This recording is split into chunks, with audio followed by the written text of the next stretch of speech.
hoje conviveu com o quê? Conviveu com ex-escravidão. Só fazendo cálculo.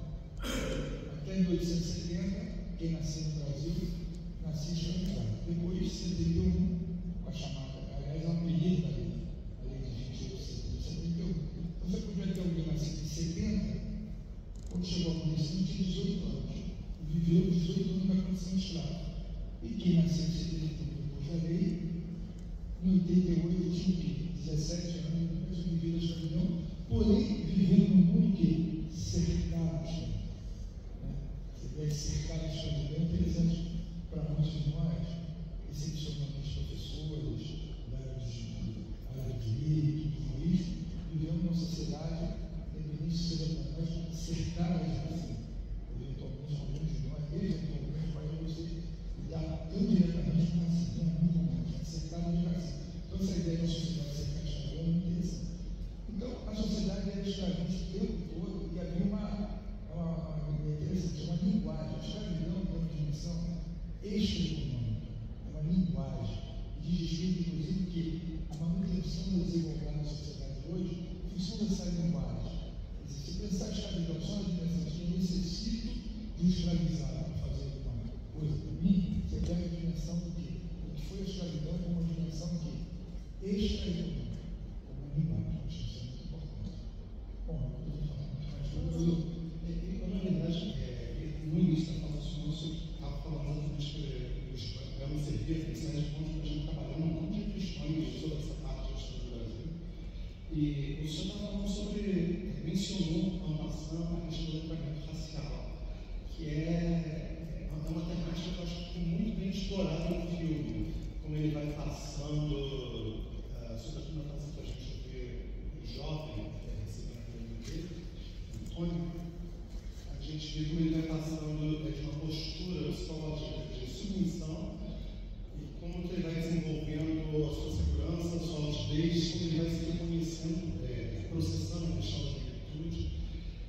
O society, na sua opinião, isso é um desenvolvimento que já era comum naquela altura, isso é uma coisa mais recente. Como é que isso evoluiu historicamente na sua visão, a questão do letramento racial? Aí nós usamos hoje, só para diferenciar, é muito importante o letramento racial no sentido de uma conscientização. Então, nós, certamente o Gato faz isso, então, se fala, é necessário que você tenha um letramento racial, que você tenha grandes erros. Aí a ideia do letramento racial nós temos da consciência. O que é legal no caso do Gama é o letramento propriamente dito, ou seja, alguém viveu na nação escravizada, nasceu na nação escravizada, em algum momento ele botaram com letras. Tem uma farpa, eu já comentei até isso, tem hoje uma farpa pesquisas sobre o ex-escravizado, ou ainda na condição escravizada, entrando em escolas e vários professores dele, na corte, são vários professores. Eu está Israel Ribeiro, que é o filho de uma africana escravizada, agora tem um novo, que é um personagem novo, que é o Caverino Hudson, que faz livro didático, aliás, por acaso acusado de plágio, no século XIX, como intelectuais negros. Então você tem, aí também tem um caso brasileiro, que o Brasil e Cuba, mas o Brasil se destaca, foram sociedades com escravidão que tiveram maior quantidade de homens negros livres durante a escravidão. A população brasileira, no final do século XIX, tinha mais negros livres, muitos nascendo livres, do que necessariamente o quê? Escravizado ou filho escravizado. Então é muito interessante, porque tem muita coisa sobre identidade, sobre homens negros, professores de curso.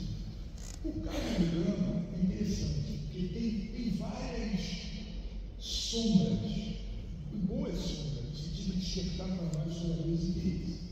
Inclusive coisas que a gente vê que, por exemplo, o Gama, não se tem notícia, não se está falando de mito, da existência da Luísa Marinho. A Luísa Marinho aparece com uma memória. Bom, precisamos agora saber se ela existiu ou não. O Gama só pode ter nascido, aliás, como eu, se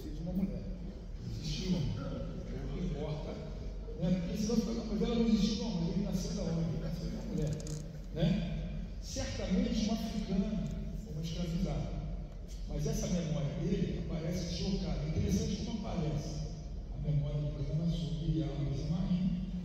Os principais historiadores de escravidão em Salvador, as contas de Jangueiros, não localizam a Luísa Marinho, que teria vindo para o Rio de Janeiro, segundo a memória do Gama. O que é interessante é que na memória do Gama, ele fala que o primeiro contato que ele teve com o letramento foi o quê? Em 1840, em Santos. Em Santos, a passagem dele, ele é vendido de Salvador para Santos. Ele nasce em 1830. Então, o que é barato, o que é um barato, que o filme resgata, o filme tem licença poética, o historiador também pode ter licença poética, no sentido de especular, falar o que pode estar acontecendo.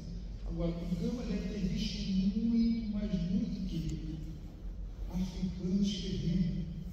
Porque são africanos islamizados escrevendo Salvador. A gente sabe da memória que nós temos por 5 anos.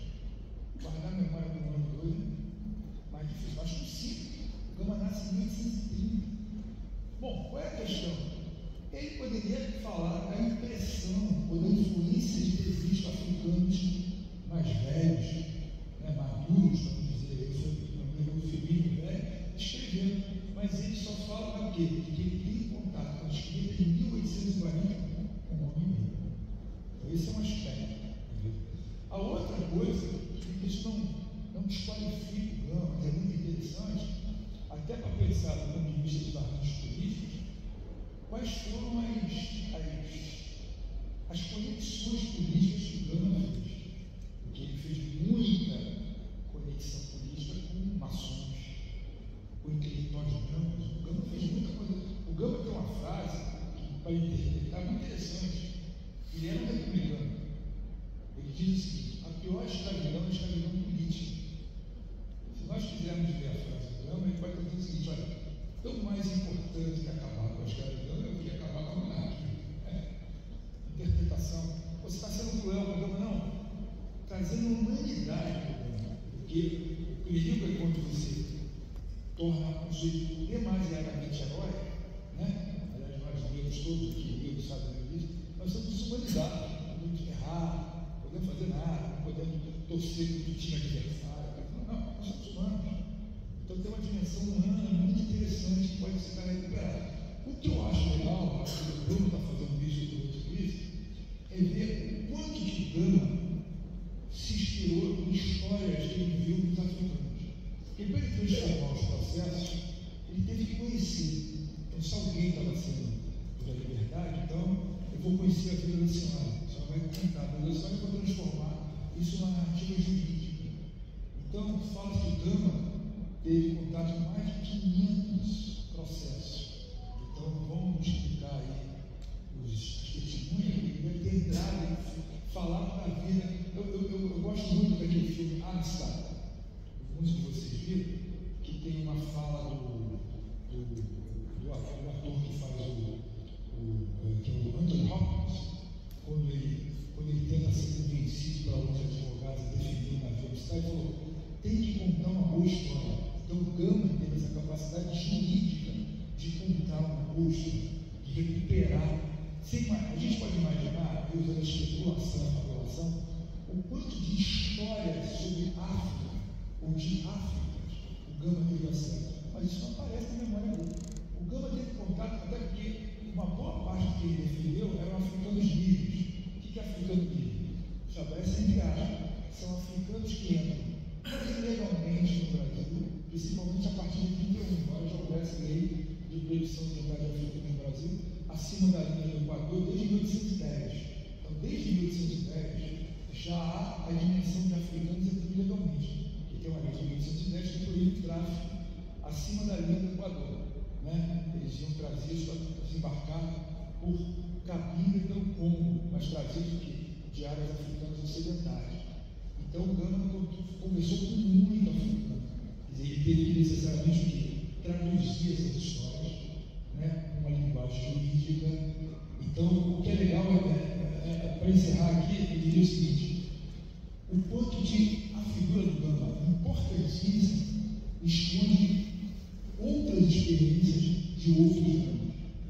Quais são os outros personagens negros de trajetórias semelhantes, como Habermas, Gama, também estavam próximos? Quem fazia isso?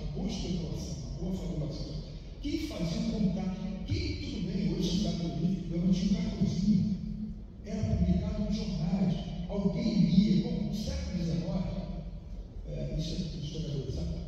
Hoje parece uma loucura isso. No século XIX não havia distinção de quem leu, de quem ouviu, de quem leu. Até mesmo com os alunos. A pessoa, se fosse hoje, eu falo para você, leu, professor, isso é igual o século XIX, eu não li, não ouvi de quem leu. Mas no século XIX não havia distinção. Ninguém falava assim, olha, por favor, eu quero saber se você leu ou você ouviu de quem leu. Bom, não havia distinção de século XIX. Eu ouvi também, você sabe. Eu li, você sabe.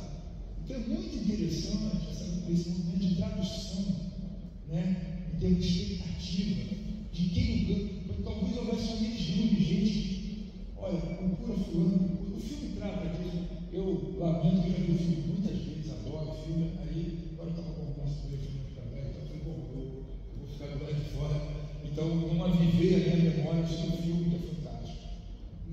O filme, eu acho que ele tem um ponto interessante. Você falou que não se deve realizar muito grana, né? E tem não pode realizar, ainda mais, no sentido de fazer perguntas. Sim, mas não tratado como um herói ideal. E tem um momento no filme que me marcou muito, eu achei interessante, em que se faz assim, uma contraposição entre uma personagem, uma mulher, Maria Júlia, que adota uma estratégia de resistência à escravização pelas armas, e o Gama, que diz muito enfaticamente que ele vai fazer a resistência dele pela vida do direito. Aí fica a interpretação de cada um sobre qual é a visão do diretor, que vence, e logo depois vem outra cena em que parece que o Gama não tivesse mais fuginha de outras estratégias. Eu acho que eu vou tentar dirigir a pergunta do Dr. Humberto Gama, no seguinte sentido, será que são só essas as duas estratégias que existem para se trabalhar as demandas da população negra? Eu acho que o senhor, com esse trabalho da comissão da história na OAB, o senhor pode, de repente, nos trazer aqui uma iluminação sobre o que fez a comissão. O senhor tem uma trajetória de advogado militante negro, comprometido com o antirracismo, explicar para a gente um pouquinho sobre hoje em dia, se o foco é apenas fazer uma atuação de advogados por meio de processos judiciais, se na OAB, se no IAB, se pensa na atuação de advogados em outras áreas extrajudicialmente, como é que essas demandas da população negra podem ser levadas de forma melhor estratégica? Bom, em primeiro lugar, meu boa noite a todos e todas. Agradecer o convite muito honroso de estar aqui na presença do professor Flávio Gomes, que com certeza é um dos maiores intelectuais do país, e já nos conhecemos há muito tempo, tivemos até tempo de trocar um dedinho de prosa ali, que eu também já tinha assistido o filme, mas precisava ter assistido um pouco mais, mas aí eu fui ali, quando passei, tá o Flávio Gomes dando soco ali no sofá, aí eu já estou quase matriculado lá no curso do doutorado dele, mas ainda faltam alguns detalhes, como por exemplo ir lá. Mas eu queria saudar aqui, agradecer também a intervenção no convite para estar aqui, minha querida amiga, doutora Edmê, que está ali, que é a primeira mulher. A Edmê, vocês todos sabem, é a primeira mulher negra a ser diretora do IAB, que é a mais antiga, Instituto dos Advogados Brasileiros, mais antiga instituições das Américas, jurídica das Américas, tem 189 anos, muito mais antiga do que a OAB. E a Edmê é a primeira diretora negra nesse tempo todo lá. Está lá, vai para a segunda gestão agora. Queria também citar a presença aqui dos dois conselheiros da seccional, o doutor Agripino, que é presidente e colega de conselho, que é presidente da Comissão de Direitos Humanos, no momento, que está ali, e também o Ademir Rebelo, que foi meu sucessor na Comissão de Direito Ambiental, fiquei na Comissão de Direito Ambiental da OAB do Rio de Janeiro, de 91 a 93, depois entrou o Vanderlei Rebelo, ficou lá uns 10 anos, e agora estamos voltando aí no movimento que pretende levar a presidência da seccional da OAB, também a primeira mulher a presidir a OAB do Rio de Janeiro, que é a doutora Ana Tereza Basílio. Então, está aí iniciando a campanha, daquela confusão toda de chapas na seccional, ainda está no período pré-eleitoral, mas acho muito importante ressaltar que a gente fala tanto em coisas avançadas, em Brasil, Estado Democrático de Direito, e vai ser a primeira vez que tem uma mulher presidindo uma seccional da OAB no Rio de Janeiro, não é lá não vou dizer o nome para não dar confusão, mas é aqui na capital de democracias, de tradições de luta libertária. Também, dizer que a gente tem aqui um especialista em Luiz Gama. Todos acho que deveriam conhecer, mas a reencarnação viva do teatro de Luiz Gama, que é o Del Garcês, que está ali. Que há 10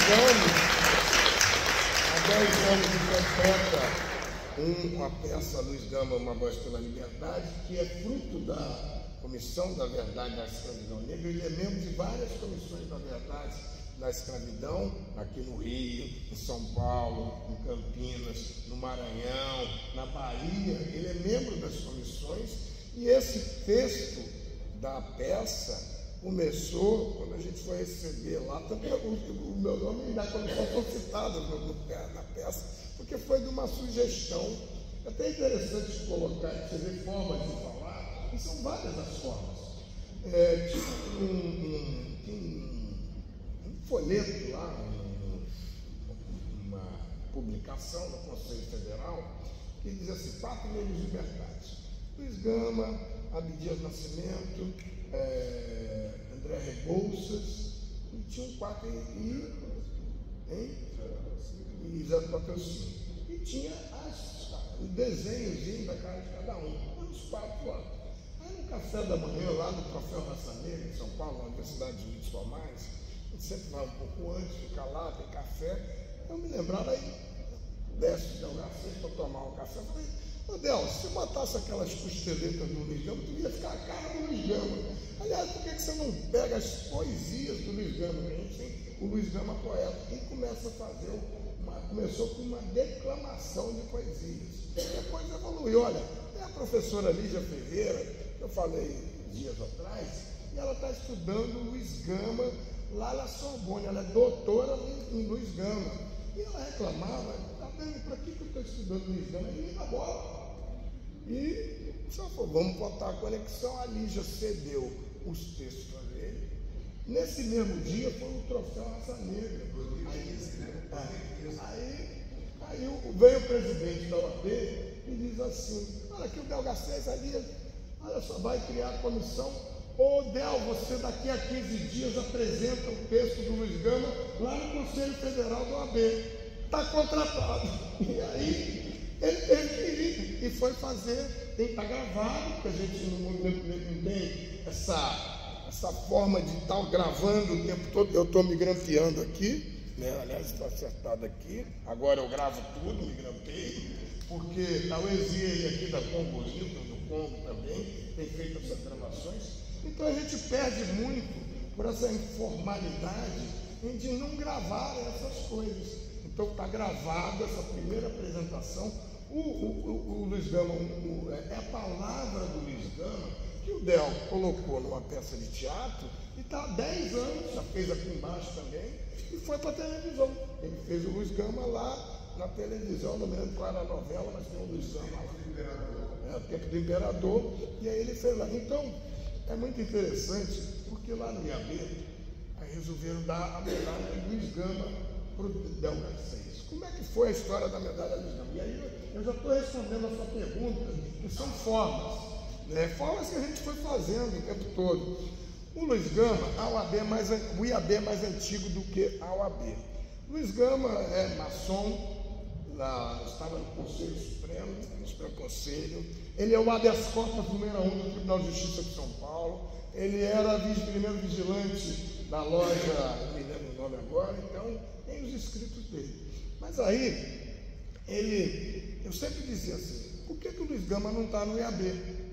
Não está, mas ele era preto, não sei o quê, mas tinha uns pretos aqui, mas tinha muito pouco.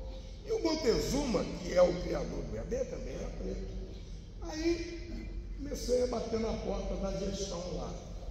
4 gestões. Vamos trazer. Já que o Luiz Gama não conseguiu entrar quando era vivo, 100 e tantos anos depois que ele morreu, ele talvez pudesse ser demitido. É uma forma de reparação da escravidão, que é o tema que eu quero falar já aqui, que ficou acabando o meu tema, exatamente só a comissão, na verdade, e respondendo a sua pergunta. Vou respondendo os personagens. E aí, 4 gestões do IAB, se passar, disse, olha, mas não dá, não tem previsão no estatuto de você admitir um sujeito que foi depois de morto, você admitir aqui. Mas não, olha só, como é que vai ter uma previsão estatutária dizendo o seguinte, se o sujeito não conseguiu entrar no IAB porque ele era preto, 140 anos depois, a diretoria está autorizada a admitir a sua ficha de inscrição.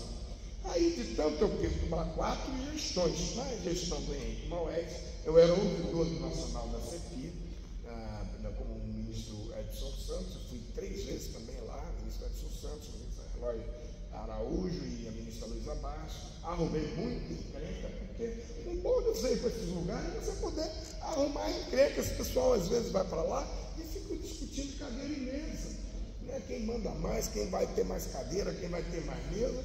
Quando, na verdade, você só sai do seu conforto, do seu escritório, quando você vai para lá para mudar as coisas, mudar esse país nojento, com esse racismo que vige aí em toda e qualquer estrutura que você virar na sociedade brasileira. Você vê o tempo todo desculpas para não ter cotas raciais, são as mesmas desculpas que estavam no tempo de Gama e da abolição da escravidão. Vai ver lá, os argumentos são os mesmos, mas os cotistas vão fazer isso. Não dá para libertar os escravos agora, porque espera mais um pouquinho, a economia vai falir. E aí ainda tem uma galera que quer discutir se quem libertou era a princesa Isabel, no 13 de maio, ou a abolição inacabada, no 14 de maio, que é mais uma polêmica desnecessária. Eu só fico me lembrando assim, a sua tataravó estava lá apanhando. Aí ela vem falar com o seu tataraneto, um cara bacana, com umas madeixas aí, disse, não, a abolição é inacabada. Nós não temos nada para combinar, para comparar. Aí eu me lembro da velhinha lá, tomando a sua entrada e vindo aqui dizer como é que é. Não temos nada para comemorar, é porque você não estava lá apanhando. Então, mais uma polêmica, eu ainda volto nessa polêmica desnecessária, mas eu vou voltar aqui. E o Luiz Gama, então, ele tentou bater lá, criar uma medalha Luiz Gama, que é uma das medalhas mais importantes no IAB. E uma das formas, que é o que você me perguntou, foi que no último, agora tem questão de 1 mês e meio atrás, quando o Del foi receber a medalha dele, finalmente, Luiz Gama, aí fizeram o seguinte, o presidente de última hora disse assim, você vem trajado de Luiz Gama, que é o personagem dele, e depois a gente bota a medalha para o Del ganhar sempre. Senão ninguém vai saber que foi o Del que recebeu a medalha e não o Luiz Gama. Aí veio ele lá com o personagem, aí o presidente disse assim, olha só, agora, doutor Luiz Gama, o senhor acabou de falar, bom, combinado na hora. Agora vem aqui, o senhor vai ser admitido no IAB, está aqui a sua ficha de inscrição, o seu título, e o Luiz Gama finalmente entrou para o IAB, está gravado no YouTube esse momento lá, e é muito engraçado porque o presidente disse assim, olha, tem aí um autor, o senhor conhece o Del Garcia, que vai receber a medalha do Luiz Gama daqui a pouco? Aí o Luiz Gama, encanado pelo Del Garcia, gostaria muito de conhecê-lo, já ouviu falar. Então, formas, são todas as formas, e aí eu vou concentrar agora na Comissão da Verdade. A Comissão da Verdade e Escravidão, eu fui presidente por 3 gestões, a gente propôs a criação aqui na Conferência Nacional da UAB em 2014, foi imediatamente acolhida pelo presidente Marcos Vinícius Furtado.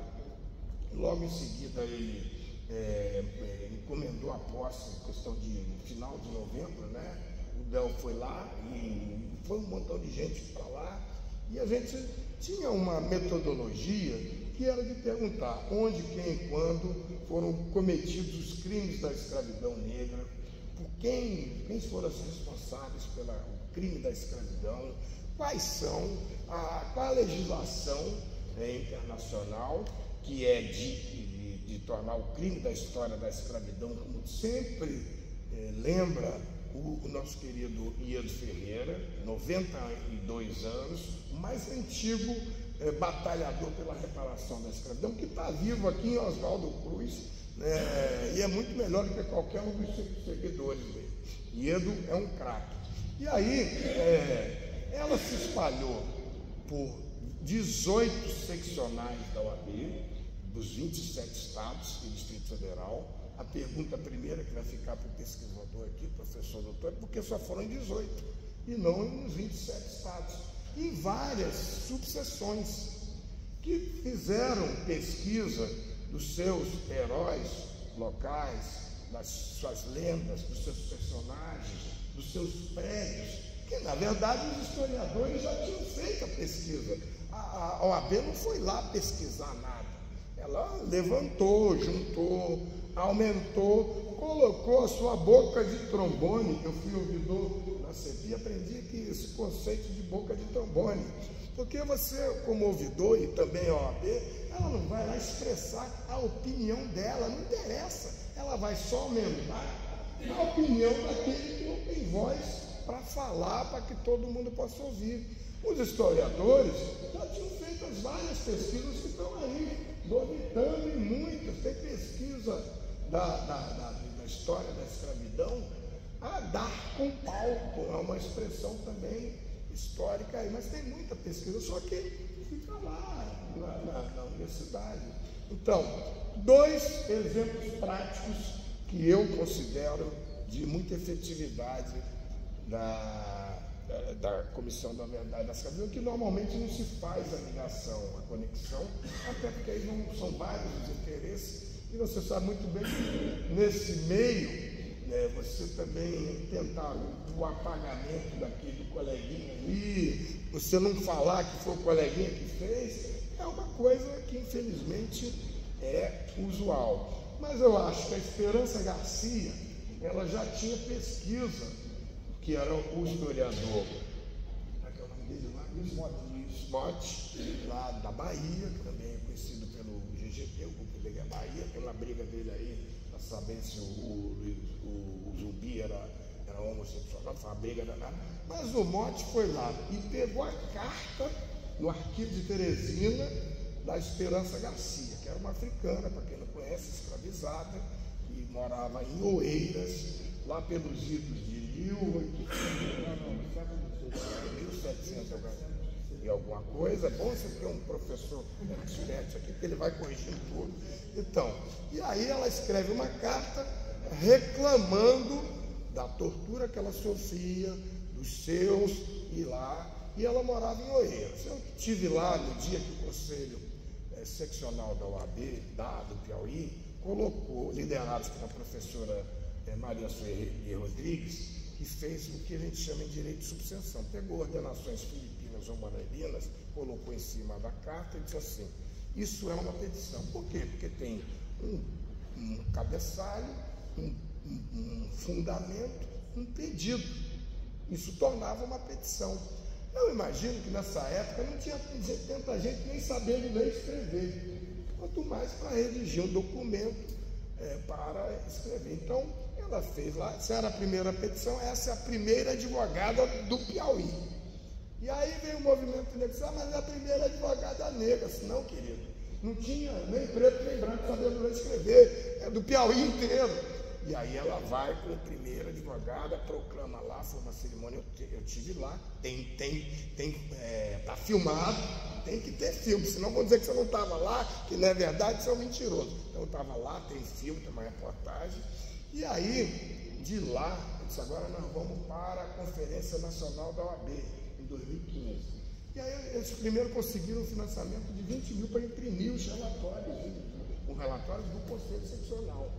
E aí foram lá, quando chegou em 2015, lá em São Paulo, eu me lembro dela, Sueli autografando, o Marcos Vinícius autografando, ninguém deu bola para o relatório da Esperança Garcia. Aí ficou lá, foi se falando, foi aumentando. Daqui a pouco, o ano passado, aí virou Esperança Garcia. Só tinha carta. Olha, era isso que ele falou aqui. Só tem um documento. Aí fizeram o busto. Hoje a Esperança Garcia virou primeira advogada do Brasil. Tem um busto, quase que se fosse uma fotografia, né, tirada dela, e só tinha carta, lá no Conselho Federal da OAB. Todo mundo fala de Esperança Garcia, a Esperança Garcia entrou lá para o IAB, a Esperança Garcia está na OAB. Outro dia eu vi até o Frei Davi fazendo rezando para a Esperança Garcia. E a outra coisa, para encerrar essa minha primeira abordagem aí, foi o Luiz Gama, como resultado da comissão. Porque o Luiz Gama, e vai entrando ali a Soraya Arnone, que é a atriz parceira do Del Garcês, que vai fazer, já está fazendo Esperança Garcia no teatro, ali a Esperança Garcia. 8 de novembro, nós faremos, me interromperam, a leitura dramatizada de Caminho de Esperança, que é exatamente a Soraya se referindo. Ela viverá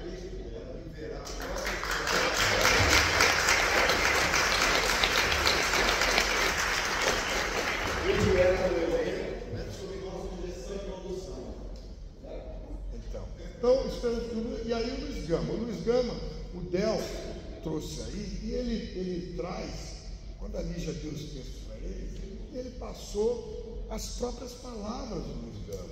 Então, quando você vai ver a peça, não é interpretação. O filme, que eu já tinha assistido, tem várias diferenças, incongruências, detalhes históricos equivocados. E aí os vários historiadores, como o Bruno, a Lígia Ferreira, têm consertado, como por exemplo o Luiz Gama ser solicitador. Ele tinha uma carta de autorização para advogar, e aí chamou ele de Rábula. A Lígia tem insistido muito tempo que ele não era Rábula, ele era solicitador e tinha uma permissão para advogar em primeira instância. E tem vários outros detalhes, que a gente estava comentando aqui, que se discorda dos textos do próprio Gama. Se o próprio Gama que escreveu tem uma produção muito grande, quer dizer, a pesquisa do filme tem divergências com o próprio fato do livro. Mas eu não vou entrar nesse coisa. Eu queria convidar, então agora o Luiz Gama é herói da pátria, e a gente fez assim, importante, duas coisas. Num evento lá no Instituto Mackenzie, no Instituto Luiz Gama, que é presidido pelo ex-ministro Silvio Almeida, nós fomos entregar lá pela OAB, foram duas placas, a gente sempre prevenido, foi uma com o presidente de Brasília, eu saí com outra daqui do Rio. É desse tamanho assim, Luiz Gama, mais do que advogado, você é herói da pátria. OAB, Conselho Federal, a OAB de São Paulo, rapidamente passou a mão na ideia e naquilo coisa. Fomos nós que fizemos, mas não foi o Conselho Federal. Porque eu saí com a segunda placa daqui, estava lá. E o Silvio Almeida fez um discurso. Trouxemos um parente do Luiz Gama, acho que era Benezé, que faleceu. Benemato, hoje faleceu, tem os dois Gamas aí, foi lá, tataraneto do Luiz Gama, que foi lá receber. Estava o Conde Comparado, que foi o responsável por eu me lembrar que em 75 ele falou, ele estava recebendo a medalha Rui Barbosa, que é a medalha mais importante da OAB. E aí são fatos que estão perdidos na memória. Ele diz assim: vocês, 5 mil advogados embaixo, vocês estão me dando a medalha, estão achando que eu sou advogado muito importante? Pois eu não sou. Importante foi Luiz Gama, que libertou mais de 1.000 escravizados, que nem advogado consistente no ser. E aí eu ouvi falar do Luiz Gama. Quem é esse Luiz Gama? Eu fiquei com aquela história na cabeça, coisa e tal. Depois eu pude influir algumas coisas, esse caso lá no IAB. E aí depois o Conde Comparado foi lá nessa cerimônia também, onde Luiz Gama, mais do que advogado, candidato, passou a ser herói da pátria. E aí, uma semana de mídia com o tal do trombone da OAB. E que aí todo mundo, eu chamo de ressurreição do Luiz Gama. Então, muitos Luizes Gamas, muitos heróis, gente que brigou para esse país ser um país melhor, está esquecido na história do Brasil. Então eu vejo algumas discussões muito teóricas, desnecessárias e que não levam a lugar nenhum. Essa não é a história de, mas se ele é africano, se vendeu, se não vendeu, se os pretos também. Isso tudo é desnecessário. A história do Brasil é que essa gente que brigou foi apagada da história do Brasil. A gente não sabe, isso não é ensinado na história, em qualquer nível da faculdade de Direito ou no antigo pré-primário, no ensino fundamental. Isso é a história do Brasil. São pessoas que são heróis e são muito mais decentes e trabalharam muito mais do que muitos desses sem vergonhas, traficantes de escravos que estão aí colorindo muitas das placas desse país afora. Então, a Comissão da Verdade tem feito esse esforço. Agora, eu sei que a gente comparou muito com a Comissão da Verdade da Tortura. Então, essa era a primeira ideia. A Comissão da Verdade da Tortura, eu acho, respeito, importante, mas são 20 anos da ditadura militar. Esses dias me chamaram para fazer uma intervenção ali na Fundação Casa de Rui Barbosa. Eu falei, olha, eu já tinha feito isso lá no UNB, quando eu sou 20 anos da ditadura militar, tem comissão de anistia, tem não sei o quê, tem não sei o quê, não sei o quê. E os 350 anos da escravidão, cujo crime da história da escravidão é imprescritível pelos tratados internacionais. O relógio não conta. Não tem como dizer que houve, que passou, que tem que esquecer. Eu vi outro dia um ilustre desembargador federal daqui, não vou dizer o nome para não arrumar uma confusão, depois eu conto ali, escondido. E eu estou me gravando aqui, né? Aí, dizendo que não dá para pagar a reparação da escravidão, é uma dívida impagável. Eu queria saber se ele ia falar isso dos judeus. Porque não fala, não tem coragem de falar. Os pretos qualquer coisa pode passar. E aí eu estava ontem no simpósio do Instituto Salvamento, lá em Brasília, com o ministro André Mendonça, o desembargador William Douglas, outros lá. E isso, só para encerrar, o ministro André Mendonça dizia o seguinte: olha, nós temos que estar de acordo com os valores sociais, os valores da família, os valores da pátria, e não podemos, em nome desse Estado democrático de direito, submeter a cortes bruscos que façam, de alguma forma, romper com esses deveres e esses valores. Eu fiquei pensando, fiz a pergunta, não podia interromper o ministro, a palestra dele, mas deixei a minha pergunta gravada, está no meu Instagram, @HumbertoAbramo, quem quiser ver, porque como eu me grampeei, eu tinha lá e botei lá. A pergunta é: e os valores dos descendentes de africanos escravizados que passaram 350 anos de escravidão ilegal, como disse aqui o professor Dr. Flávio Gomes? Tem todas as leis, os tratados internacionais, que não eram só os que foram trazidos da toda, a própria história do Gama, que foi escravizado depois, e os que foram escravizados e que passaram aqui pelo caso do Valongo, que até agora nem a Justiça Federal nem a Justiça Estadual está dando atenção. O caso do Valongo e a Pequena África ficam no fundo do prédio da Justiça Federal. Já falei isso para o meu querido amigo, colega de mestrado, o desembargador Guilherme Calmon. Onde é que o Tribunal Federal vai entrar no caso do Valongo? Porque chamaram todo mundo do comitê. O tribunal está lá, do lado. E está faltando o quê para o tribunal entrar no comitê gestor do caso do Valongo? O princípio de territorialidade é muito mais amplo. O Tribunal de Justiça também. Uma coisa boa, que aí nós fomos, para encerrar, nós fomos da confusão. Fomos para a posse do presidente do Tribunal de Justiça, do desembargador Ricardo, e levamos lá a Comissão da Verdade com 10 placas. A Edmir foi na frente. E aí, com a placa lá, o cartaz, com coisas pequenas do movimento negro brasileiro. Cadê a lei da Onde está a demarcação de terras quilombolas? Onde estão os desembargadores negros do TJRJ? Coisas que se falam o tempo todo, não tem nenhuma novidade. Aí um segurança lá olhou para a cara da nossa mais negra militante, a Cláudia Vitalino, né, que estava com reparações históricas já. Isso não pode aqui dentro do plenário, com todo o negócio, os capazes chegaram na véspera, ficaram malocados lá, e tal, chegou lá, transferência, alguns desembargadores, que eu não vou dizer o nome porque eles estão enfrentando um processo administrativo no CNJ, os advogados dele lá, levaram para lá, aí na hora que lá o segurança disse assim, eu vou rasgar a reparação histórica já. Aí a mulherada, como é que é? Não, não vai rasgar não.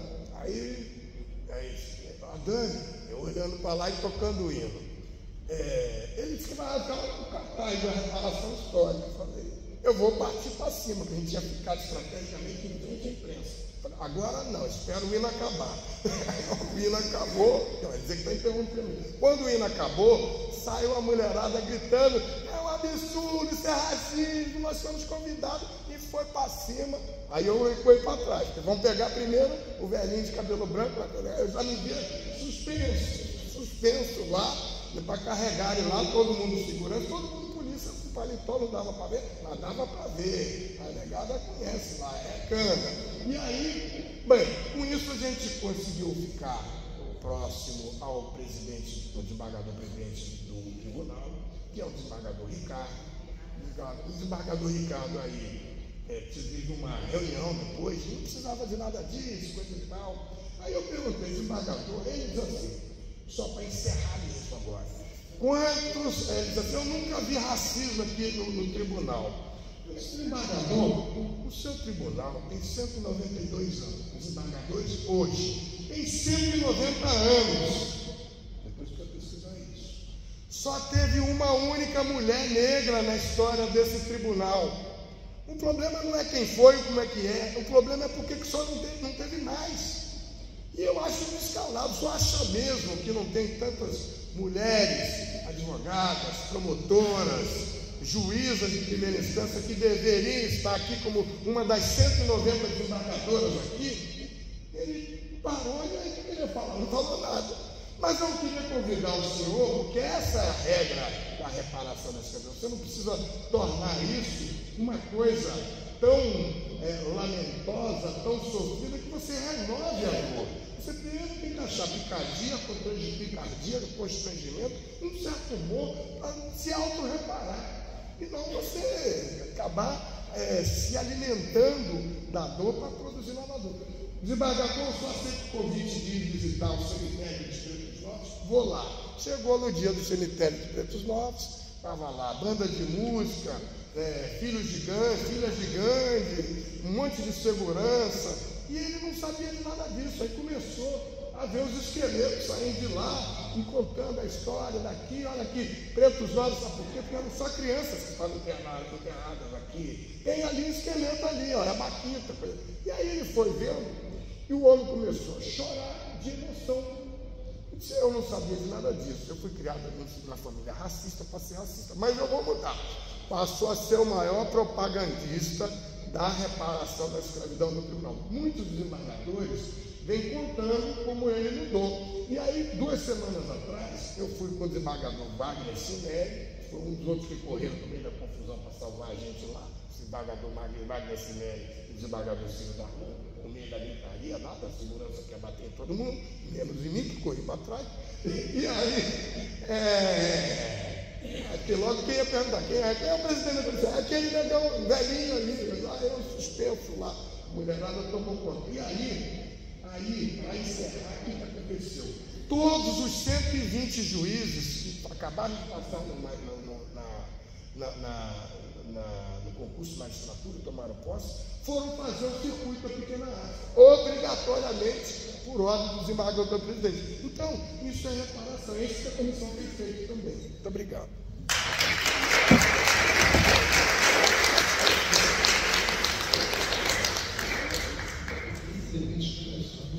Eu tinha várias perguntas para fazer. Pode fazer por fato todo. Eu vou abrir aqui para a plateia, quem tiver perguntas a formular, pode levantar a mão, nós vamos passar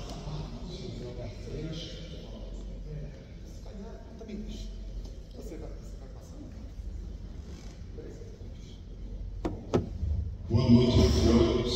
Como o doutor Adão já me apresentou, eu sou autor do espetáculo Luiz Gama, Uma Voz para a Liberdade, 10 anos quase capaz, com a minha parceira de cena aqui, Soraya Rony, já muito bem apresentada pelo nosso amigo doutor Adão.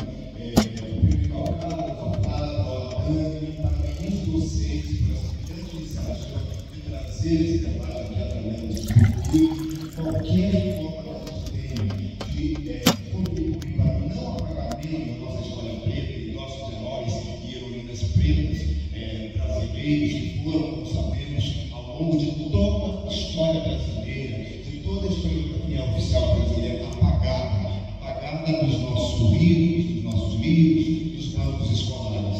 Muitíssimo obrigado. Como o doutor Adão falou, esse espetáculo começou em 2015, há quase 10 anos atrás, diga-se de passagem, bem antes do filme.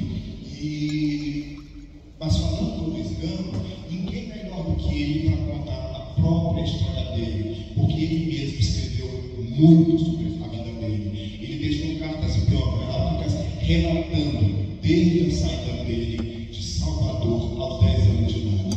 E uma das coisas importantíssimas a ser registrada é sobre a tentativa dele de encontrar a mãe Luísa Marim, que foi apagada como nossos heróis e heroínas e tantas outras pessoas negras invisibilizadas, apagadas até hoje. Hoje, no dia de hoje, dia 4 de outubro, a nossa querida Tainá houve uma tentativa de assassinato. A gente sabe disso. Então, as consequências da escravidão ela continua até hoje. A grande lição, a grande questão do meu ponto de vista, não é somente mostrar a história de Luiz Gama tal qual aconteceu, é provar que a luta dele é necessária, porque ela é permanente. As balas perdidas estão ali, os corpos a serem atingidos são os corpos negros. Né?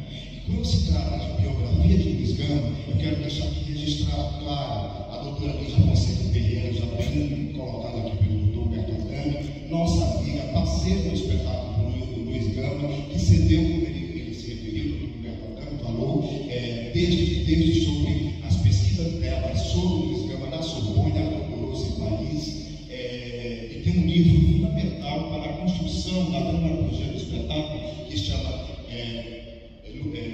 Com a Palavra Luiz Gama. Né? E outra coisa muito importante sobre a história e toda a trajetória do Luiz Gama. Temos um novo historiador, Bruno Rodrigues de Lima, que há cerca de um mês e meio atrás ganhou o prêmio Jabuti com um livro dele chamado Direito sobre Luiz Gama. E diga-se de passagem, ele escreveu 11 livros, desde os 14 anos de idade até agora, 35, 36 anos de idade ele tem, sobre Luiz Gama. De que forma? Ele descobriu, e vários historiadores, então, isso é uma curiosidade, algo assim impressionante para todos nós, para o mundo. Ele descobriu fatos inéditos sobre a vida do Luiz Gama, pesquisando em cidades do interior de São Paulo, em arquivos públicos, documentos assinados por ele, nunca abertos em caixas empoeiradas, entendeu? E através dessa pesquisa imensa que ele fez, ele escreveu esses 11 livros. E um deles, que é o primeiro, é este aqui, Luiz Gama contra o Império, que é excepcional, das coisas mais maravilhosas que eu vi na minha vida. E com certeza, muitos elementos que não estavam no espetáculo, a partir dessas novas descobertas, já estão incorporadas ao nosso espetáculo Luiz Gama, Uma Voz pela Liberdade, que fará agora, nesse mês agora, próximo mês de novembro, 15, 16 e 17, às 16 horas, uma quinta temporada aqui no CCJF, que já nos ama esta casa, parabéns mais uma vez a essa casa, que sempre está aberta para esses temas necessários, para a reparação, para o letramento. E, reforçando mais uma vez, dia 8 de novembro, nós vamos apresentar a primeira leitura dramatizada do texto da Soraya, ela vivendo a própria Esperança Garcia, aqui também no CCJF, no Cine Teatro, lá embaixo. Estejam todos convidados, dia 8 de novembro, sexta-feira, às 18 horas, e a entrada é gratuita. E é isso. Obrigado pela oportunidade de falar. Porque, como eu falo, trazer a história do Luciano é a missão da minha vida, não somente de ator, mas como cidadão, como um homem preocupado com as nossas questões nacionais.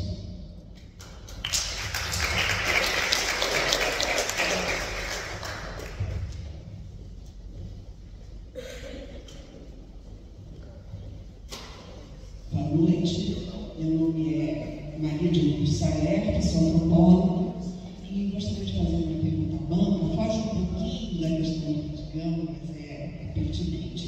Tem havido algumas ações judiciais contra algumas universidades, por exemplo, a UFBA, né, que não estão cumprindo a lei de cotas em relação a alguns candidatos que estão sendo aprovados, não é? Enfim, alguns juízes estão dando, em vez de fazer a colocação da pessoa da cota, estão dando o primeiro lugar para a pessoa com branca, né, que teve o melhor mapa do concurso, está todo mundo sabendo, né, disso.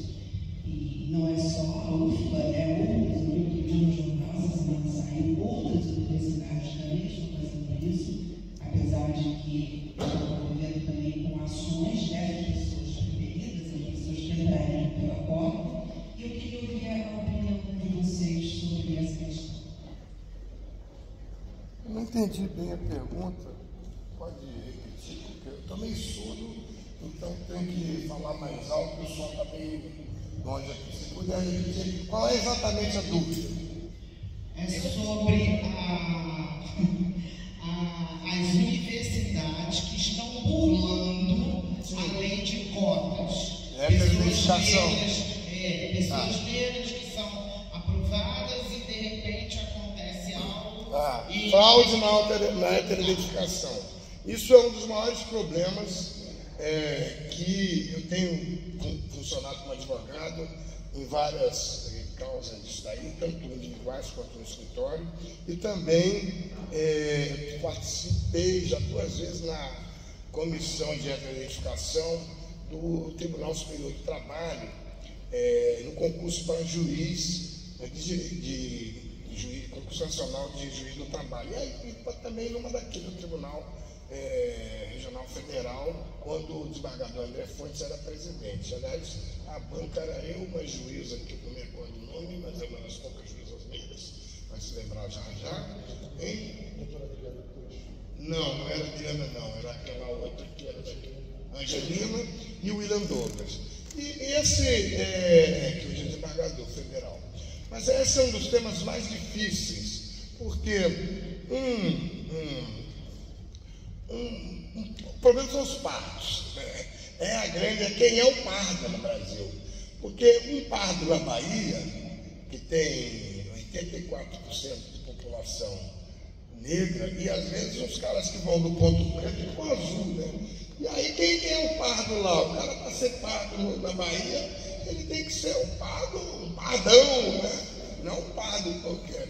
Já no Rio Grande do Sul, você tem uma população negra menor, acho que está em 12% ou 22%, Santa Catarina, Paraná tem uma lei de cotas muito anterior no serviço público, muito anterior, e eu não sei como eles nunca tiveram esses problemas lá. Então lá, funcionando muito antes da lei federal, o sistema de discussão a DPF 186, que discutiu cotas na Universidade de Brasília. Eu estive lá, fui até sustentar o Supremo Tribunal Federal pelo IARA, Instituto de Advocacia Racial Ambiental, a DPF 186, e foi vencedora na educação. Depois a ADC 41, que foi ajuizada pelo Conselho Federal da OAB e pela comissão, a pedido da Comissão Nacional da Verdade da Escravidão. Como é que eu sei? Porque eu fiz a revisão antes de assinar lá e botar, bota aí que foi pedido da comissão. Então está aí na inicial, porque nem isso diz. Então, trabalhos da Comissão da Verdade foi a elaboração da ADC 41, que só teve 2 amigos da corte, o EDUCAF, e o IARA, com o Instituto de Advocacia Racial Ambiental. E ela regulou cotas no emprego público. Daí vem toda a construção que foi para estados e municípios. que acontece? A identificação ela está passando por muitas dificuldades. Para exemplificar, tem um caso lá no escritório que o concurso público do Ministério Público do Estado do Pará, o juiz deu a liminar contrariando o que a Comissão de Heteroidentificação disse que quem era preto, quem era pardo, quem era branco. Ele achou, claro, que o cidadão, que na nossa opinião era branco, na opinião da comissão também era branco, na opinião do juiz o sujeito virou pardo do Pará. E colocou o processo em sigilo judicial que você não conseguia saber. O sujeito se materializou na lista de posse, você não sabia onde é que era o processo, qual era a comarca, nem o número, apareceu lá. E aí uma briga danada na corregedoria. Agora, o que justifica um juiz de direito colocar essa decisão liminar dele em sigilo judicial? O nome disso é fraude processual. Nós fomos 3 vezes para a corregedoria, entramos no Conselho Nacional de Justiça, para o Mandado de Segurança lá do Supremo Tribunal Federal. E o sujeito já tomou posse. Agora, o que ele era? Ele era escrivão, era serventual do Tribunal de Justiça do Estado do Pará. E passou para promotor de justiça, já tomou posse. Na minha opinião, ele era um branco e entrou na fraude, em fraude nas cotas. Tem vários outros exemplos. Da Polícia Rodoviária Federal, tem uma outra coisa que não é nem ainda o problema de quem é preto e quem é pardo. É o problema da cláusula de transmissão, cláusula de barreira, onde eram 3.000 vagas, eles contaram 300 vagas e deram 4 extras, né? Fizeram um reservatório de cotistas de 1.200, além dos 300, mais 4 reservas. E a partir do número 1.200 dos cotistas, sequer corrigiram as provas. Quando o ADC 41 fala que você tem que colocar a questão da cota em todas as fases do concurso. E o Tribunal de Contas foi examinar também, são sempre 2 bancas, Sebrasp e FGV, tem umas outras aí, e as bancas estão sendo levadas também. Mas o contrato de contratação da banca diz o seguinte: tem que corrigir todas as provas. Aí, para corrigir dos 600 ou 800 cotistas, esses que ficaram de fora, queriam quase que 1/4 ou 1/3 do valor do concurso todo. Caros esses cotistas, né, que tinham que ser corrigidos extra quando já estava pago. Aí já tem liminar do juiz, tem uma ação civil pública do Ministério Público Federal, em Sergipe. Eu estou lá com um amigo da corte, e é engraçado, eu gosto de contar os casos porque são divertidos.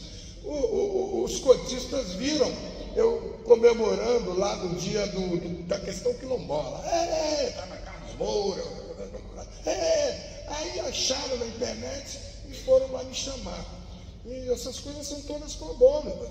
O movimento é engraçado porque ninguém acha que você pode cobrar, tem que ter. Todo mundo, não, isso aí tem que ser de... Mas dá trabalho, você tem que botar advogado, tem que estudar, tem que cumprir prazo.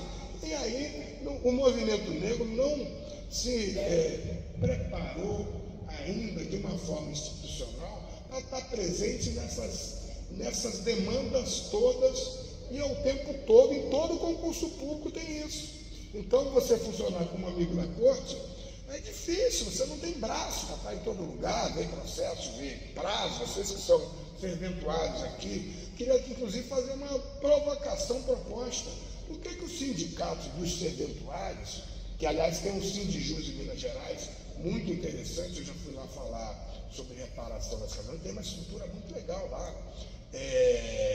Não entro como amigo da corte nessas ações, seja do Tribunal de Justiça, seja do Tribunal Federal. Aqui no Tribunal, olha, é tão difícil que no Tribunal do Rio tem um coletivo de magistrandas negras, não sei se vocês já fizeram contatos com elas.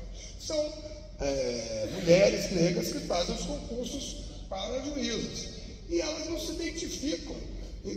Porque se tiver identificada lá e elas me passaram algumas peças, outras a gente passa para a ANAN, Associação Nacional da Advocacia Negra, para entrar como amigo da corte, ou fazer a representação, e foram elas que elaboraram as primeiras petições. Eu estava candidato a deputado federal, não ia dar conta, passei lá para a ANAN, e a ANAN, com um jovem advogado lá, Estevão Silva, que usava uma bandana assim, foi lá para o CNJ e conseguiu tirar um candidato aprovado, com data marcada de posse, e era um branco se fazendo passar por pardo. E foi contra a comissão de acreditação, mas já estava tudo aprovado, o cara estava com a posse marcada, e saiu, foi o ultimato da Rosa Weber. Então, às vezes não adianta nada, e às vezes é a última solução que tinha. Mas é, com certeza, o problema mais difícil.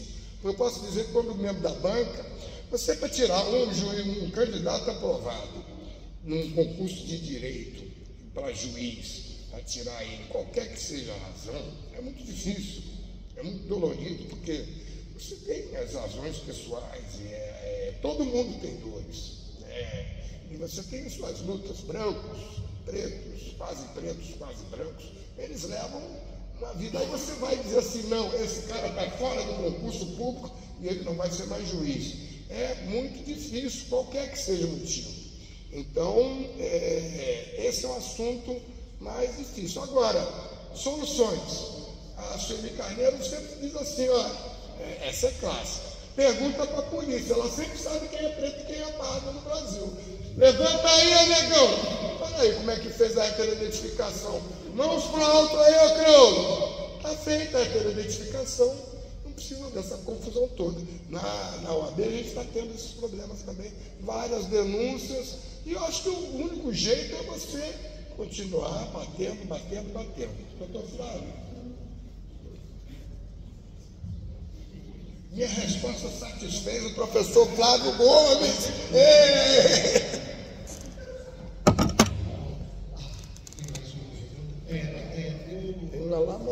Se puder fazer as duas perguntas para a gente já encerrar, enquanto eu avançando lá, temos 10 pessoas que querem fazer perguntas.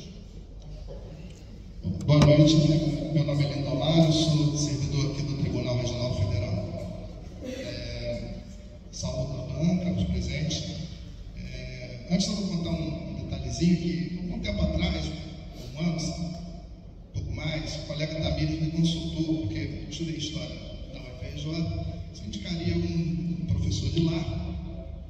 Não lembro qual evento mais, que já faz tempo, não sei, deve ser esse aqui, mas dentro do que conhecesse, dominasse bem o assunto de tema relacionado à escravidão, eu sugeri esse aqui. Faz tanto tempo, não imaginei que. Então, que alegria, porque eu sugeri o professor Flávio Gomes, eu fui aluno do professor Flávio Gomes, da UFRJ, agora em torno de 2004, 2005, Brasil 2, e foi uma experiência enriquecedora. Eu sugeri que, se é esse, então, fico muito feliz aí de ter tido singela participação disso. E é uma honra, professor, uma alegria ver o senhor aqui. Bom, a minha pergunta.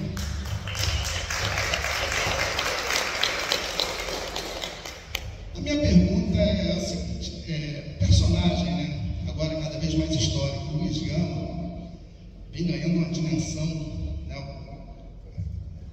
o doutor falou agora um pouco acelerada, crescente, com esse destaque merecido.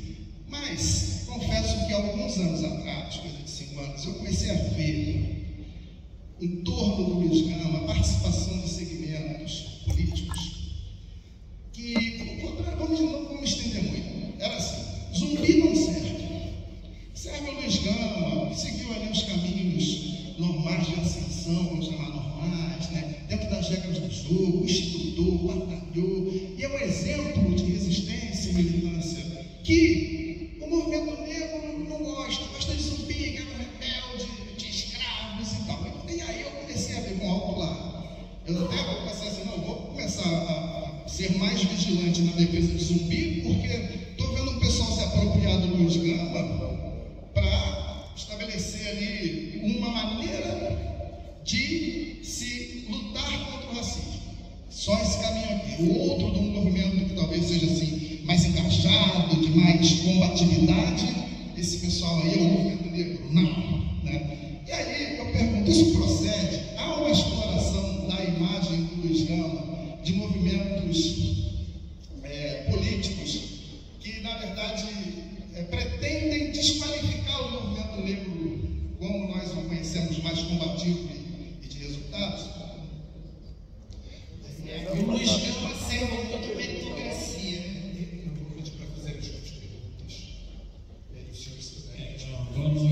nome é Fábio, eu sou pesquisador também na PUC-Rio, de pensamento decolonial e política internacional.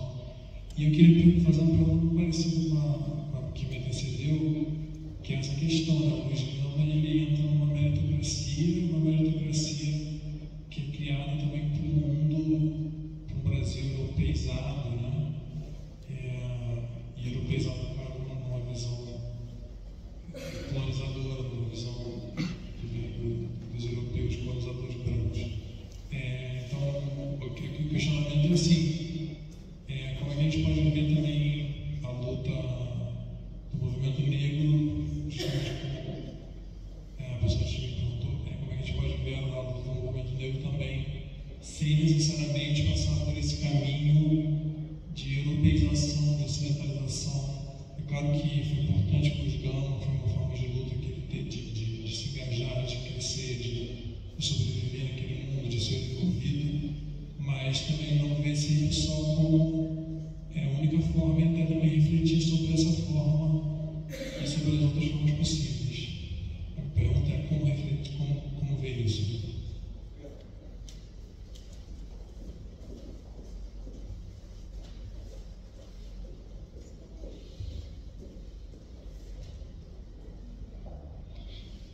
Boa noite, meu nome é Bamba, eu sou correspondente do Congo News. Justamente sobre essa apresentação espetacular do filme do Luiz Gama, que pude também acompanhar o espetáculo do teatro do Neocassense apresentado, me vem a ideia, o que o professor falou, de uma questão ilegal das pessoas que eram consideradas escravos, depois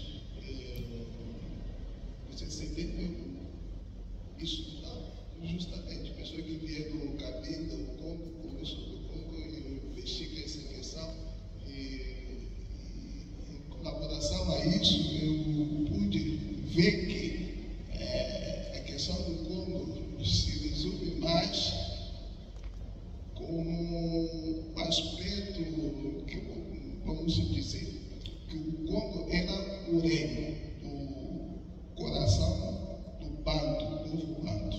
Então, mesmo com a escravidão, havia questão que disse da realeza, não podia se permitir um filho de um congolês ser escravo.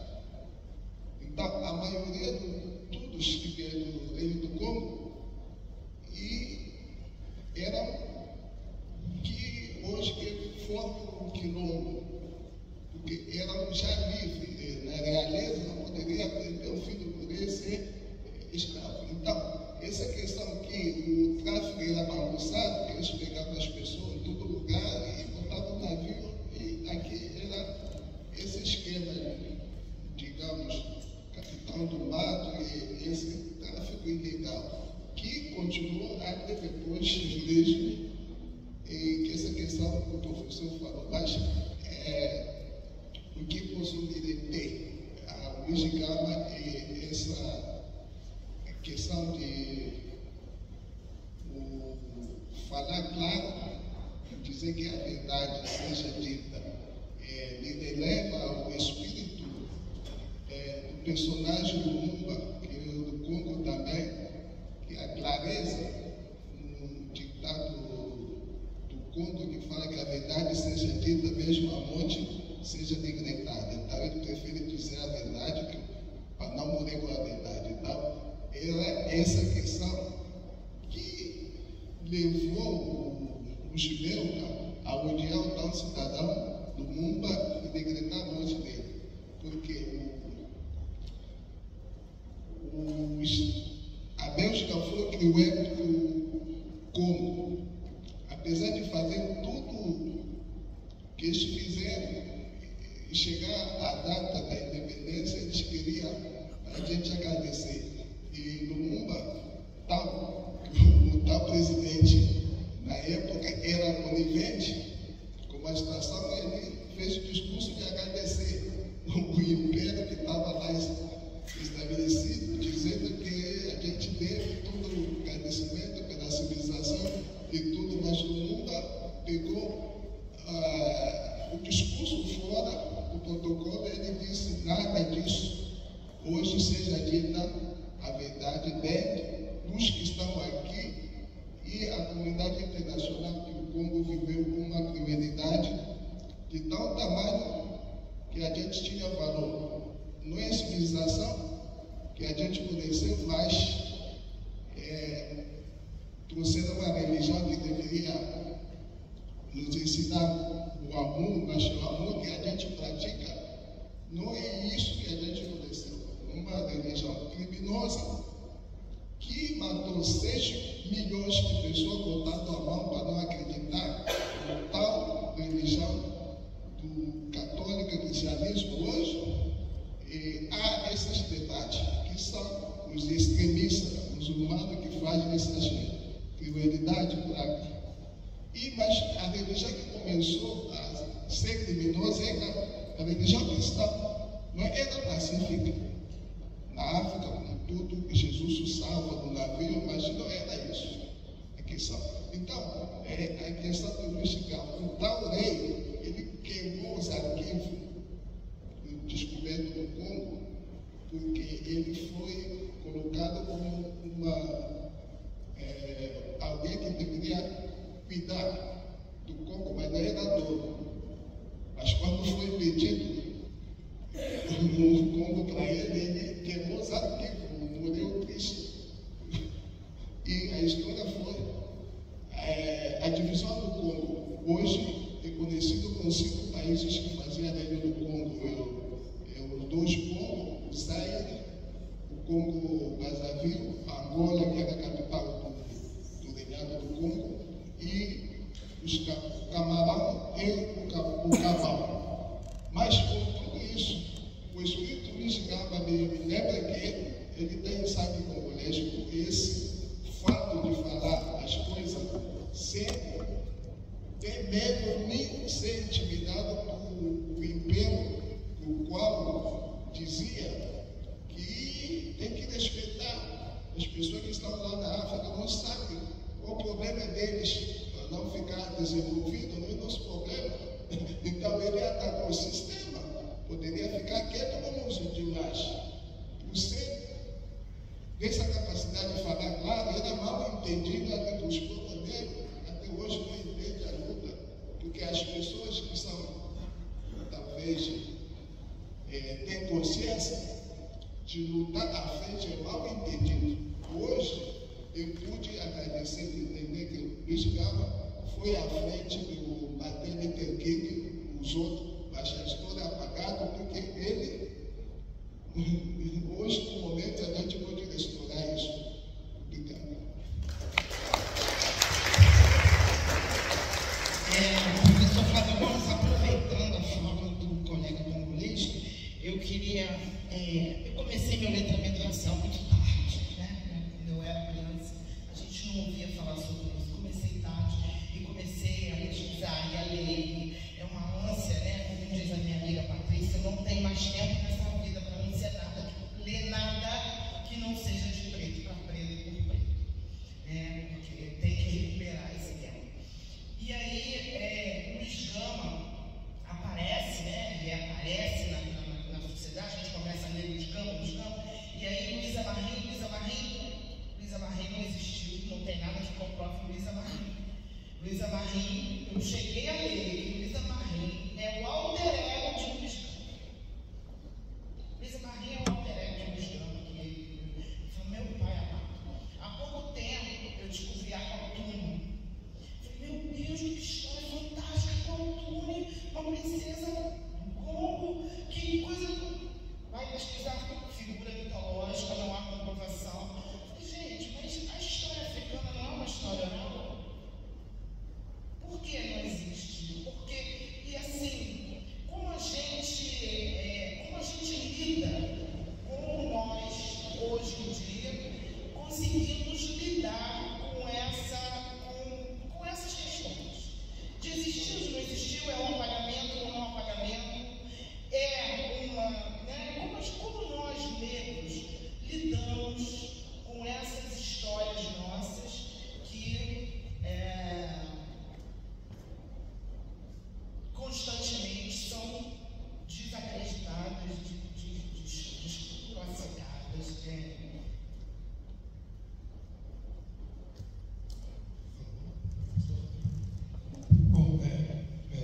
agradecer, né, que é o final da minha fala, o convite aqui.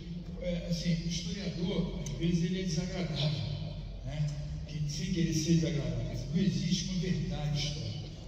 Existe, né, o historiador diante, né, porque nós lidamos com registros, e os registros têm uma natureza, né? Até o colega meu aluno aqui, pô, legal, obrigado pela presença, já deve ter ouvido falar de uma piada que eu brinco. Você pega uma carta de amor, né? É um documento, pode ser um documento, mas é um registro. Qual é a natureza de uma carta de amor? Eu faço isso brincadeira com os meus alunos. Carta de amor é alguém que escreve para alguém para enganar alguém. Eu te amo. É uma carta. Como é que você transforma aquilo num registro histórico, captura o que? O discurso, a narrativa daquele registro e pode analisar.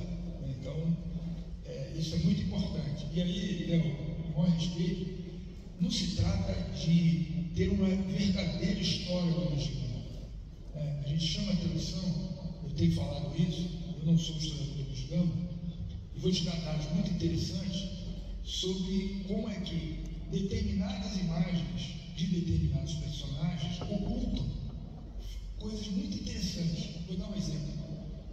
Pouca gente sabe que o André Rebouças tem 2 irmãos em vida. Toda a imagem sobre o André Rebouças remete ao fato de ele ser um monarquista que se suicida. Ele não se suicida. Os historiadores mostram agora que talvez tenha sido um acidente. E 2 irmãos deles, ou seja, toda uma população negra que se letrou, se transforma em engenheiro, é completamente o quê? Invisível. Então, na verdade, não se trata de desqualificar o heroísmo, a importância do André Rebouças, mas em que medida a imagem do André Rebouças, né, simplesmente oculta outros personagens. Estou falando de casos de 2 irmãos. Vou te dar exemplo do Gama, que eu estou interessado, estou pesquisando, e entro em contato com a Lídia, minha amiga, e o Bruno, que por acaso eu conheci no arquivo. É o melhor lugar para o historiador. Olha, o Gama tem pouca coisa, eu estou estudando isso agora, é uma outra dimensão do Gama. O Gama morre em 82, portanto ele morre antes da Abolição. São as romarias para o túmulo do Gama. Ninguém estudou isso. Como o Gama se transforma num personagem potencializado, não por agora. Já o que?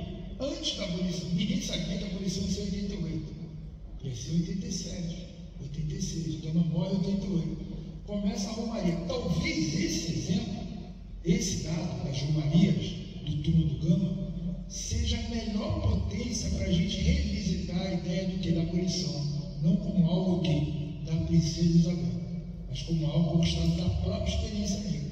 Eu agora localizo, é bem conhecido, uma grande revolta em São Paulo em 1887, outubro de 87, ou seja, 8 meses antes da abolição. Provavelmente há uma percepção dos próprios escravizados, da população negra, porque tem um documento que fala: nós sabemos que a abolição veio do grito de Cubatão, é uma revolta escrava em São Paulo em 1887. Para isso que serve o historiador, não para estabelecer em nome do Pai, do Filho e do Espírito Santo a verdade, começar a capturar. Nessa ideia de como o Luiz Gama tem sido trocado por zumbi e vice-versa, tem dados até pior.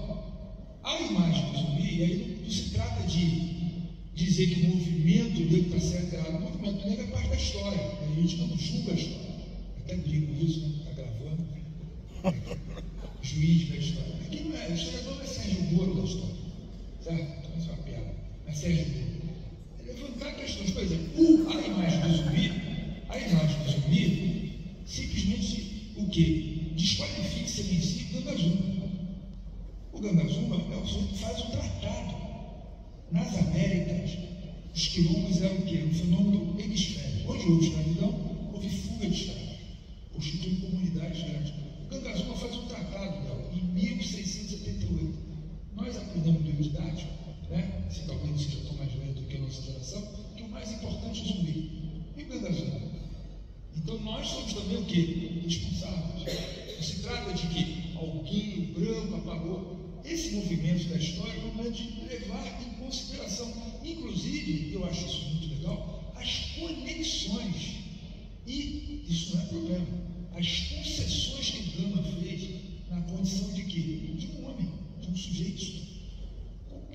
faz concessão para viver.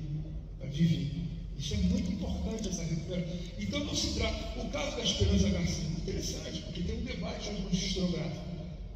Na verdade, e ninguém está dizendo que ela não é a primeira, esse negócio de primeiro, aliás, nós negros sofremos com isso, porque tudo é o primeiro. Olha o negócio de primeiro, só quando acabar o racismo, o primeiro ator, o primeiro historiador, o primeiro desembargador, porque tem racismo, porque a gente vive disso.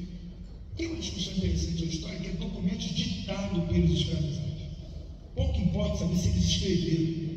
A Esperança Garcia, ela era escrava de uma quê? De uma ex-fazenda jesuítica, onde há indicações de quê? De letramento. É uma experiência muito quê? Específica. E ela escreve uma carta. Hoje os historiadores estão descobrindo, né? Que o quê? Que tem escravizado que escreveu para o Papa. Os escravizados escreveram para o Papa. Vai ser o quê? Primeiro cara escrever para o Papa. É um escravo beneditino escreveu para o Papa. E as conexões que os historiadores chamam a atenção, eu vou chegar em Tangara lá, só focar. Por exemplo, hoje tem estudo, eu não gravei o seu nome, por gentileza.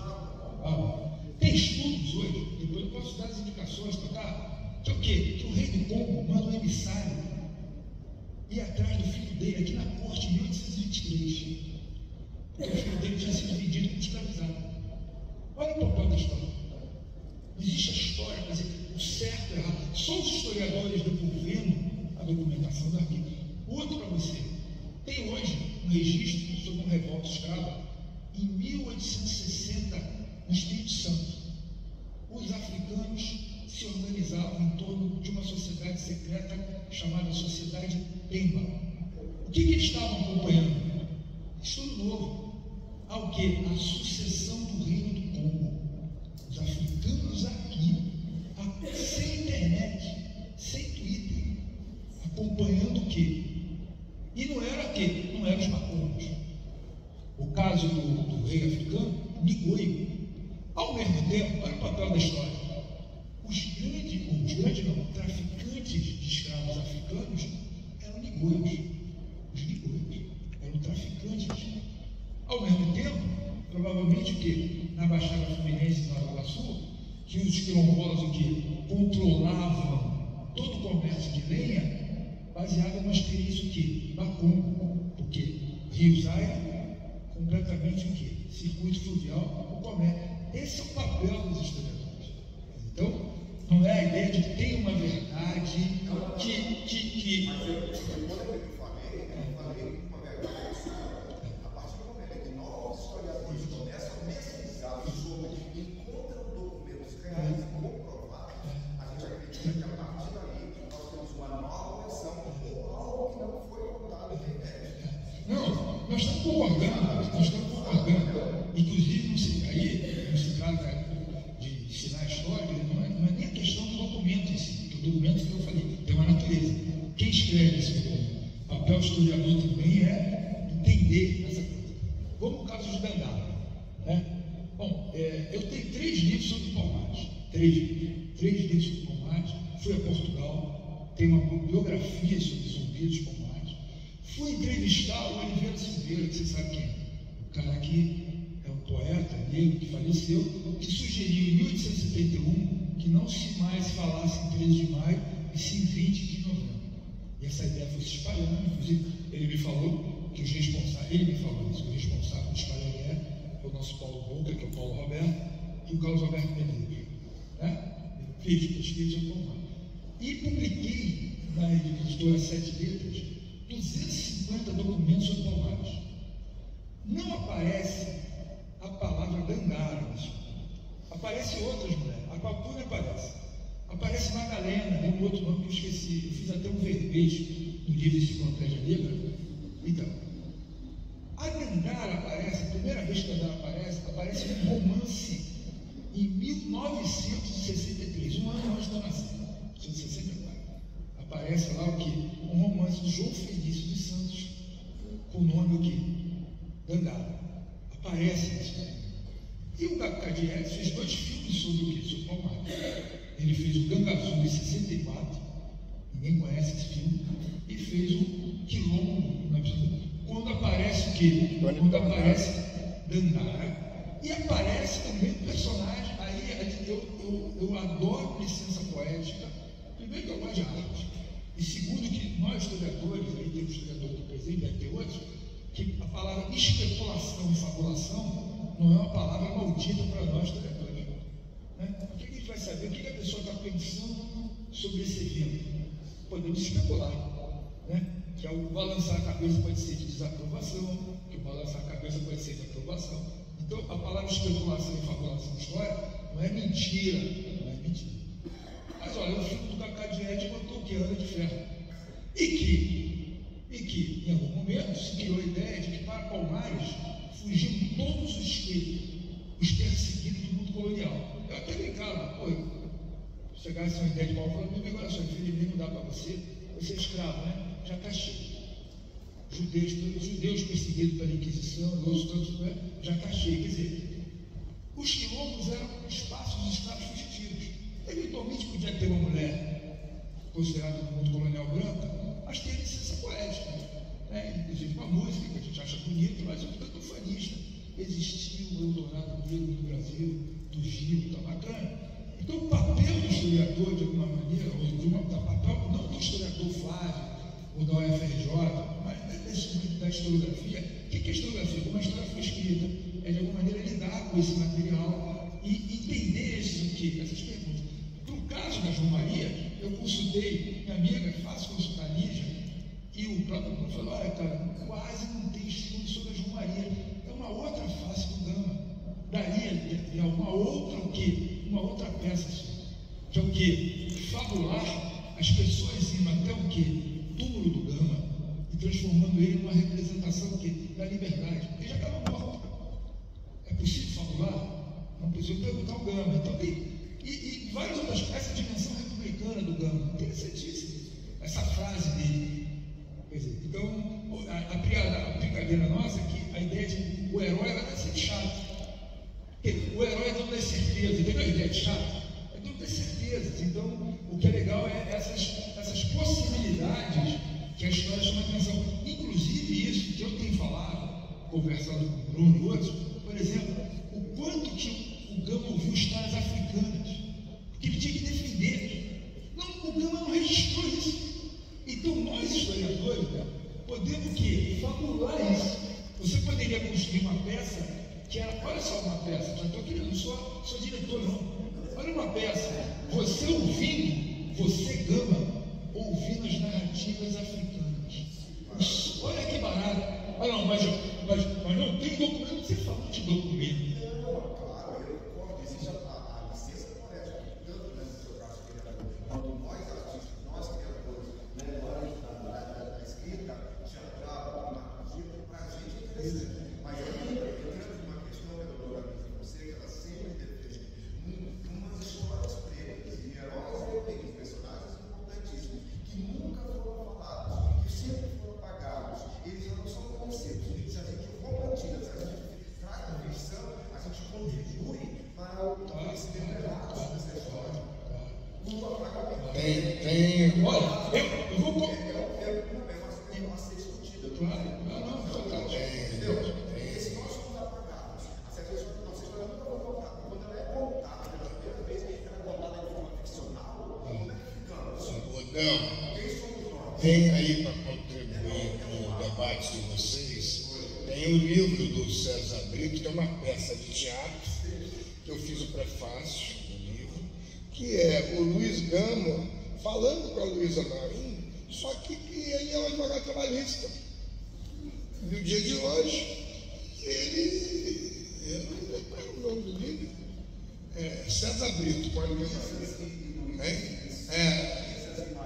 Luísas e Marins é o Luiz Gama, escrito por César Brito, que foi presidente do Conselho Federal do AB, de Sergipe. É uma peça de teatro, ele é um advogado trabalhista, e ele está conversando com a Luísa Marins. E é um documento também, né? Se alguém achar lá, mas estava lá, ele falou com a não sei. É isso, assim, só sobre Luísa Marim.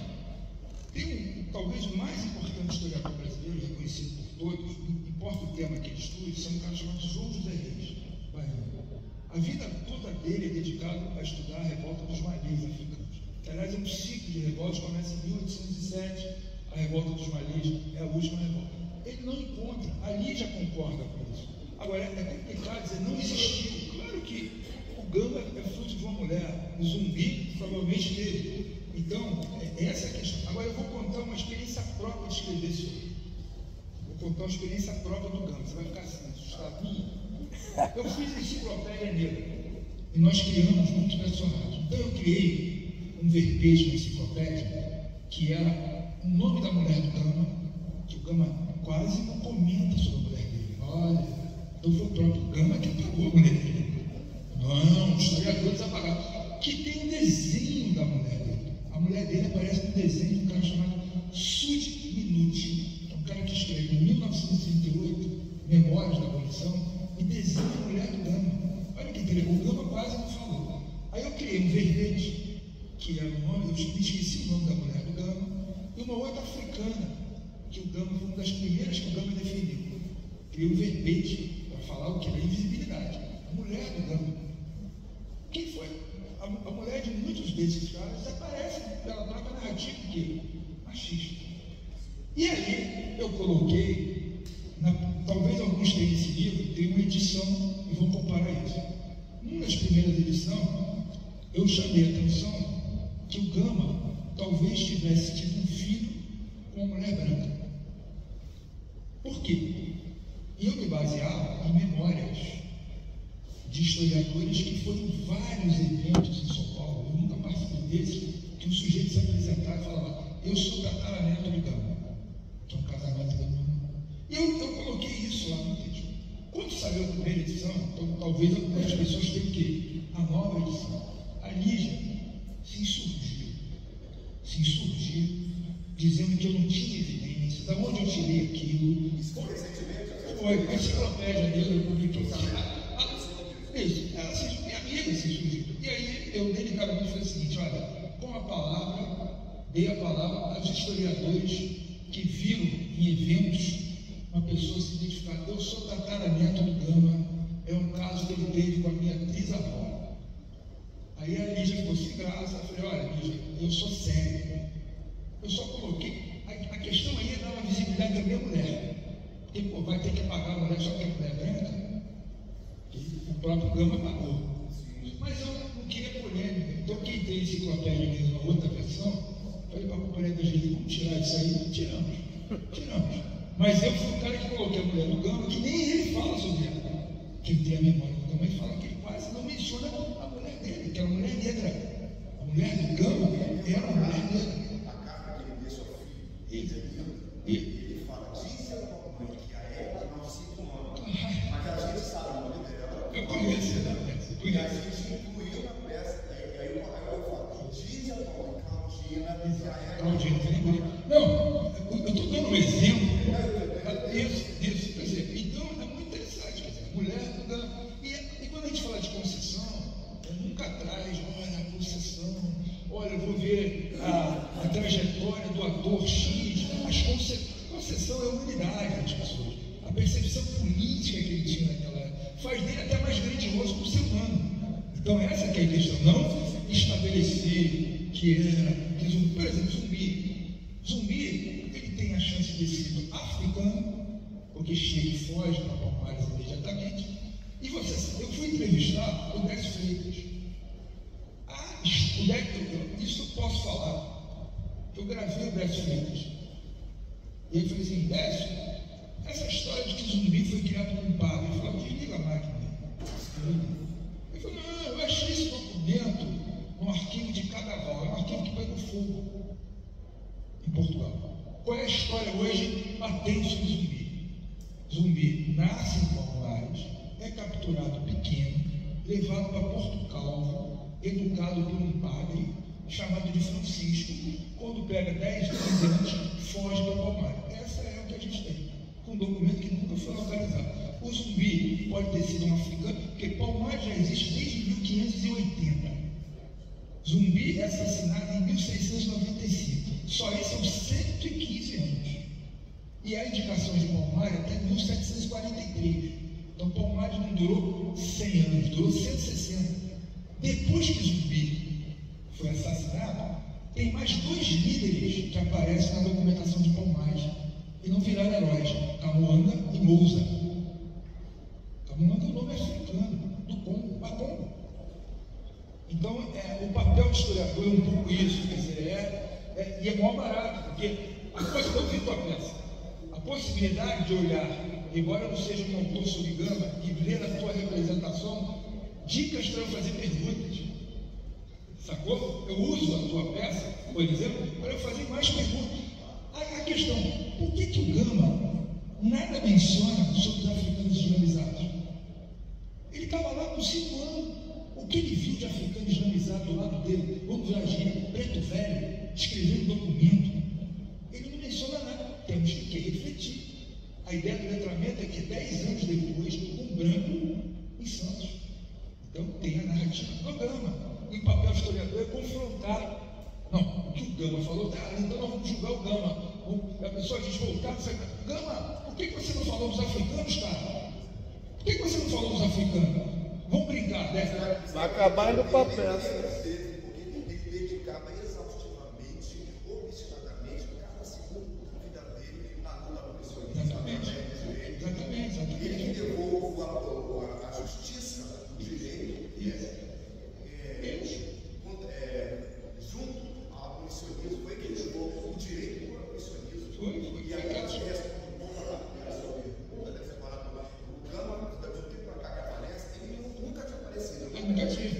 Ele descobre nos Gama que tem uma importância fundamental na luta abolicionista, na luta do direito, igualdade, justiça, democracia. As pessoas estavam assim, com esse homem. Então, você tem que propagar sem jamais minimizar a importância de qualquer outro. Zumbi, todos eles são importantíssimos. Mas o Gama, ele sedimentou um respeito que até então ninguém, mesmo os escravocratas, os juristas da época, haviam descoberto que transcendeu todos os conhecimentos com relação ao direito. Ele lia livros em todas as bibliotecas de São Paulo, você sabe disso, e ficava horas obstinadamente lendo. Isso pegou essa frase que ele diz: o escravo mata o senhor, seja que circunstância for, mata sempre em legítima defesa. Era uma transcendência jurídica absoluta, um argumento que até então ninguém conhecia a nível mundial. Quem sou eu para falar isso? É uma grande potência. Eu acho que, inclusive, esse é um tema que poderia render um outro evento inteiro sobre o imperador Gama, porque ele gera discussões e tem uma importância que merece, faz com que a gente deva se debruçar sobre ele mais e mais. Mas, infelizmente, por conta do avançado da hora, eu vou convocar aqui o encerramento do nosso evento, mas não sem antes agradecer novamente a presença de todos os senhores aqui, e em especial a presença do professor Flávio, a presença do Dr. Roberto, que compareceram aqui gentilmente. Tenho 2 propostas já. Primeiro, fazer um evento com um coletivo aí, lá na UAB ou no IAB. E quando eu divulguei na minha lista aí de transmissão o convite do evento de hoje, eu recebi já 2 solicitações, que é que eu repasso aqui. Passar aqui também o filme Servidão. E a outra, passar o filme da Mariana Viola, que é do Ricardo Vaz. Como é que é o nome dela? Ricardo Waddington, não é? O Ricardo Waddington, que a gente achou o nome certo, que é o autor, o diretor da peça da Mariana Crioula, e Manuel Congo, que não foi falado aqui ainda, e dá uma outra discussão dessa aqui, que é o segundo herói negro do Estado do Rio de Janeiro, por lei. Agora, professor, você tinha pena dessa tradutora aqui, que está aqui desde cedo aí, fazendo a tradução toda aí.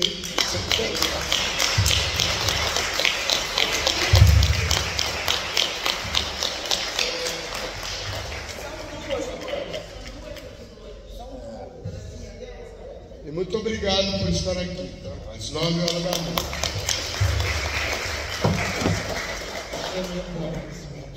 As tradutoras e toda a equipe